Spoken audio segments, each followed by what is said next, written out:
पहाड़ों के दामन में एक छोटा सा गांव था।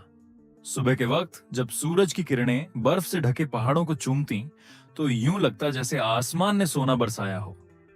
गांव के लोग सादा, मेहनती और दिल के साफ थे। वो फितरत के साथ जीते, जमीन से रिस्क कमाते और आसमान की तरफ देखकर शुक्र अदा करते। इसी गांव में एक नौजवान रहता था जिसका नाम अय्याज था। अय्याज की उम्र बमुश्किल 22 बरस थी, मगर उसकी आंखों में एक ऐसी चमक थी जो आम लोगों में नहीं पाई जाती। वो मेहनती था, मगर उससे बढ़कर वो ख्वाब देखने वाला नौजवान था। उसके ख्वाब दौलत या शोहरत के नहीं थे, बल्कि इज्जत, खिदमत और एक मकसद के थे। अय्याज बचपन ही से अपनी मां के साथ रहता था। उसका बाप, जो गांव का सबसे निडर शिकारी था, उस वक्त लापता हो गया था जब अय्याज सिर्फ 8 बरस का था। एक दिन वो जंगल में गया और वापस ना आया। किसी ने कहा शेर ने हमला कर दिया, किसी ने कहा दुश्मन कबीले ने पकड़ लिया, मगर अय्याज की मां हमेशा कहती, बेटा तेरा बाप बहादुर था। बहादुर लोग मरते नहीं, वो कहानियों में जिंदा रहते हैं। यही जुमला अय्याज के दिल में उतर गया। वो चाहता था कि एक दिन वो भी ऐसी कहानी बने जिसे लोग याद रखें। साल बीतते गए। गांव में अमन था, मगर एक दिन एक अजीब हादसा पेश आया। पहाड़ के पार एक दरिया बहता था जिसके पुल के जरिए गांव वाले दूसरे इलाकों में तिजारत के लिए जाते थे।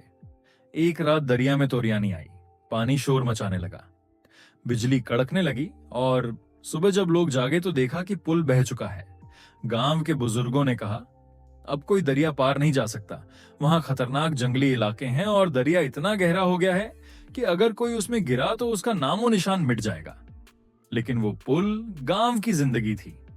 अद्वियात, अनाज, कपड़ा, सब कुछ उसी रास्ते से आता था। अगर पुल ना रहा तो गांव का जीना मुश्किल हो जाएगा। अय्याज के दिल में एक आग भड़क उठी। उसने कहा, अगर सब डरते हैं तो मैं नहीं डरता, मैं दरिया पार करूंगा, मैं नया रास्ता ढूंढूंगा। लोग हंसने लगे। अय्याज, ये बच्चों का खेल नहीं है। कई बहादुर मर्द भी इस दरिया के करीब जाने से डरते हैं। तुम्हें अपनी जान की परवाह नहीं? अय्याज ने मुस्कुराकर कहा, जान तो सबकी एक दिन चली जानी है, मगर अगर किसी की जान दूसरों की जिंदगी बचा सके तो वही असल जीना है।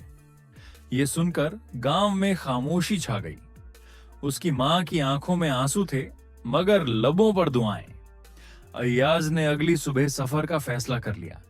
उसने अपने बाप की पुरानी तलवार संभाली, एक थैली में सूखी रोटी रखी और मां के कदम छूकर रुखसत हुआ। पहाड़ों की राहों पर चलना आसान न था।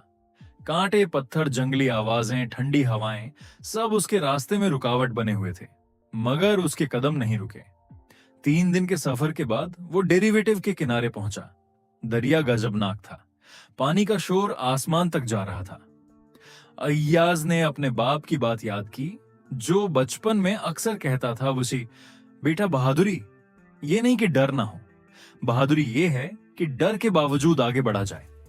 अय्याज ने एक लंबी सांस ली, दरिया के दूसरे किनारे को देखा और दिल ही दिल में बोला, ऐ खालिक ए कायनात, अगर मेरा इरादा नेक है तो मेरी मदद फरमा। फिर वो दरिया में कूद गया। पानी बर्फ जैसा ठंडा था, हर लहर जैसे एक देव की तरह उस पर हमला कर रही थी, मगर वो तैरता गया, एक चट्टान से टकरा गया। खून बहने लगा, लेकिन वो रुका नहीं। उसने अपनी आखिरी ताकत जमा की और दूसरी तरफ के किनारे पर जा गिरा। वो बेहोश हो गया। जब आंख खुली तो सूरज डूब रहा था। चारों तरफ जंगल था, अजनबी, पुरस्रार और खौफनाक। दरख्त ऐसे जैसे किसी देव के हाथ हों। हवा में अजीब सी सरसराहट थी। अय्याज ने आसमान की तरफ देखा और कहा, शुक्र है जिंदा हूं। अचानक पीछे से आवाज आई, पत्तों की खड़खड़ाहट।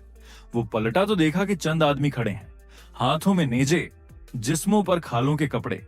वो किसी और कबीले के लोग लग रहे थे। एक आदमी बोला, कौन हो तुम? हमारे इलाके में क्यों आए हो? अय्याज ने कहा, मैं दुश्मन नहीं, एक मुसाफिर हूं। मेरा गांव दरिया के पार है और मैं सिर्फ नया रास्ता तलाश करने आया हूं।